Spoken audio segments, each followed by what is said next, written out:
안녕하세요, 여러분. 오늘은 운동 얘기 좀 해보려고 해요. 근데 먼저 솔직한 고백 하나 할게요. 저 헬스장에 가서 세트 사이에 쉬는 시간이 길어지면 살짝 죄책감 들 때가 있거든요. 스쿼트 한 세트 하고 나서 물 마시고, 폰 좀 보고, 스트레칭 하다 보면 시간이 훌쩍 가버리잖아요. 그러고 나서 아직 두 세트 남았네 하면서 한숨 쉬는 거 여러분도 겪어본 적 있죠? 다들 근력도 키우고 싶고, 근육도 붙이고 싶고, 건강도 챙기고 싶지만 시간은 늘 부족하다는 게 문제예요. 그래서 오늘은 여러분이 운동을 더 똑똑하고 효율적으로 할 수 있는 방법, 바로 슈퍼셋을 대해 이야기해 보려고 합니다. 이름부터 뭔가 히어로 느낌 나지 않나요? 슈퍼셋이 뭔지 모르는 분들 계실 수도 있으니 간단히 설명부터 할게요. 전통적인 저항 훈련은 한 운동을 여러 세트 하고 세트 사이에 숨 돌리며 쉬는 거잖아요. 자, 예를 들어 이제 벤치프레스 1세트 하고 나서 물 마시고 잠깐 앉아서 숨 고르고 다음 세트로 넘어가는 식이죠. 근데 슈퍼셋은 두 가지 운동을 쉴 틈 없이 연달아 하고 그 다음에야 좀 쉴 수 있는 방식이에요.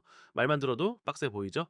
그래서 저도 궁금했어요. 이게 정말 시간 절약하면서 효과도 내는 방법일까? 이 질문에 답하려고 최근 논문 하나를 파헤쳐 봤습니다. 제목이 좀 길어요. Superset vs Traditional Resistance Training Prescriptions라는 건데 쉽게 말하면 슈퍼셋과 전통 훈련을 비교해서 근력, 피로도, 근육 반응 같은 걸 분석한 겁니다. 19가의 연구 313명 데이터를 모아서 정리했더라고요. 자, 여기서부터 재밌어져요. 자, 논문에서 나온 걸 쉽게 풀어볼 테니까 끝까지 붙어 있어 보세요. 실생활 팁도 잔뜩 드릴게요.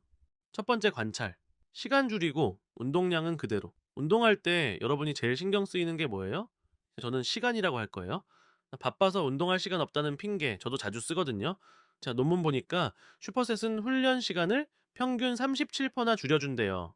예를 들어 전통 훈련으로 60분 걸리던 세션이 슈퍼셋으로는 40분도 안 걸릴 수 있어요. 근데 시간 줄이면 근육에 자극 덜 가는 거 아니야? 라는 의문이 생기잖아요. 논문 데이터 보니까 그게 아니더라고요. 슈퍼셋이든 전통 훈련이든 총 반복 횟수나 볼륨 로드, 무게 곱하기 횟수로 계산하는 운동량이 거의 비슷했어요. SMD 값이 마이너스 0.003이랑 0.005라니까 차이 거의 없다는 뜻이에요. 훈련 효율성은 오히려 슈퍼셋이 더 높았어요. SMD는 1.74. 이걸 실생활에 적용해 보면요. 제가 아침에 출근 전에 운동한다고 생각해 보세요. 전통 훈련이면은 스쿼트 3세트 하고 나서 숨 고르며 시계 보다가 이러다 지각이네 하고 이 마음 졸이면서 다음 세트로 넘어가는 거예요. 근데 슈퍼셋이면은 스쿼트 끝나자마자 바로 푸시업으로 연결하고 쉴 틈 없이 몰아치는 거죠.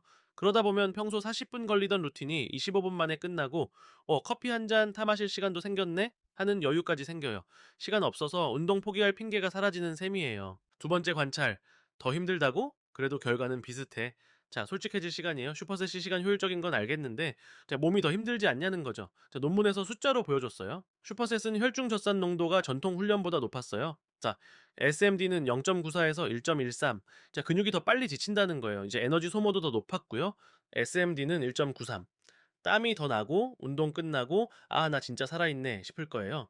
근데 놀라운 건 근육 활성화도 SMD는 0.01나 근육 부피 증가 SMD는 마이너스 0.28. 는 전통 훈련이랑 별 차이 없었대요. 더 힘들어도 근육 자극은 비슷하다는 거죠.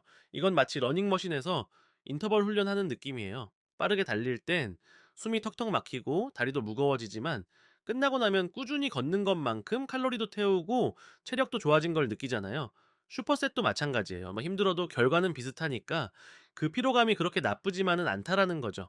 근데 피로도 RPT가 더 높았어요. SMD는 0.77. 그러니까 월요일에 슈퍼셋으로 빡세게 했다면 화요일엔 가벼운 스트레칭이나 유산소로 풀어주는 게 좋을 거예요. 세 번째 관찰, 슈퍼셋에도 종류가 있다. 이제 깊이 들어가 볼게요. 슈퍼셋이 다 똑같은 게 아니에요. 네, 논문에서 세 가지로 나눴는데 각 유형마다 장단점과 맞는 사람이 달라요. 하나씩 뜯어볼게요. 먼저 근육 대립 슈퍼셋, 영어로 에이고니스트, 엔타고니스트라고 하죠. 예를 들어 벤치프레스 해서 가슴 근육 쓰고 바로 벤트 오버 로우로 등 근육 자극하는 거예요. 논문 보니까 이건 반복 횟수를 더 많이 할 수 있대요. SMD는 0.68. 왜냐고요? 논문에서 딱 말해줬어요. 대안근을 먼저 쓰면 신경 활성화가 더 잘 돼서 순간적으로 힘이 더 나와요. 그래서 더 많은 훈련 볼륨을 소화할 수 있는 거죠. 쉽게 말하면 가슴이 일할 때 등은 쉬고 등이 일할 때 가슴은 쉬니까 피로가 덜 쌓여요. 마치 태그팀 경기처럼요. 효율성도 좋고 몸 균형도 맞춰주니까 짱이죠. 근데 단점은 같은 근육을 집중적으로 키우긴 어렵다라는 거예요. 이건 바쁜 운동인이나 전체 근지구력을 키우고 싶은 분들한테 추천하고 싶어요. 출근 전 20분 투자해서 빠르게 끝내려면 이게 딱이에요. 다음은 비슷한 생체역학 슈퍼셋, 시밀러 바이오메카니컬이라고 합니다. 자, 벤치프레스 하고 바로 덤벨 프레스 하는 식이에요. 같은 가슴 근육을 연속으로 괴롭히죠. 논문에서 이건 볼륨이 줄어든대요. SMD는 마이너스 0.08. 같은 근육 계속 쓰니까 금방 지쳐서 반복 횟수가 줄어들거든요. 예를 들어 벤치프레스 10번 하고 덤벨 프레스 들어가면 중간에 아, 팔 떨어지겠다 싶어요. 근데 장점은 특정 근육을 집중적으로 자극해서 근비대, 그러니까 근육 크기를 키우는데 좋아요. 피로도가 급격히 올라가지만 펌핑감은 확실하죠. 이건 고볼륨 근육 훈련 원하는 사람이나 특정 부위를 키우고 싶은 보디빌더들한테 추천해요. 여름에 멋진 가슴 근육 자랑하고 싶다면 이걸로 가세요. 마지막으로 상하체 교차 슈퍼셋, 알터네이트 페리페랄라고 하죠. 저 스쿼트하고 바로 벤치프레스 하는 식이에요. 위아래 바꿔가며 전신 쓰는 거예요. 논문에선 중간 정도 효율성을 보였어요. 장점은 전신 운동이 되니까 심박수를 높여서 칼로리 소모가 크다라는 거예요. 스쿼트로 다리 털고 벤치프레스로 상체 털면 땀이 주룩주룩 나요. 근데 단점은 상체와 하체가 동시에 회복되진 않아서 피로가 쌓일 수 있어요. 이건 전신 운동과 지방 감량 목표로 하는 분들한테 추천하고 싶어요. 살 빼면서 근력 유지하고 싶다면 이걸로 해보세요. 제가 실험해본 이야기도 살짝 풀어볼게요. 근육 대립으로 가슴 등 했을 땐 반복 두세 번 더 할 수 있었어요. 비슷한 생체역학으로 벤치프레스 연속하면 이러다 바벨 떨어뜨리겠네 싶었고요.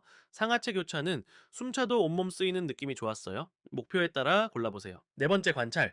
장기적인 효과도 괜찮아요. 슈퍼셋이 당장은 괜찮은데 장기적으로 근력이나 근육량의 차이 없어? 라는 질문 나올 거예요. 자, 논문에서 크로닉 이펙스로 분석했는데 최대 근력 SMD는 0.10, 근지구력의 SMD는 0.07, 근육비대 SMD는 마이너스 0.09에서 전통 훈련과 거의 차이 없었어요. 3개월 꾸준히 그 슈퍼셋 해도 근력이 쑥 자란다라는 거죠.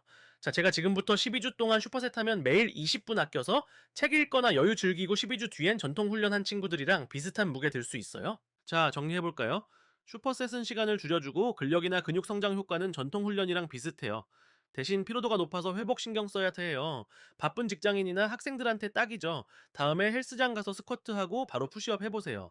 처음엔 숨차서 내가 왜 이걸 했지? 싶을 수도 있는데 25분 만에 끝내면 쾌감이 다를 거예요. 친구한테 나 슈퍼셋 할 건데 같이 해볼래? 라고 꼬셔보세요. 최악의 경우 좀 힘들어서 다리 후들거리고 최고의 경우 시간 아끼고 근육도 키우는 거니까요. 후기는 댓글로 남겨주세요. 다음 영상에서 또 만나요. 감사합니다.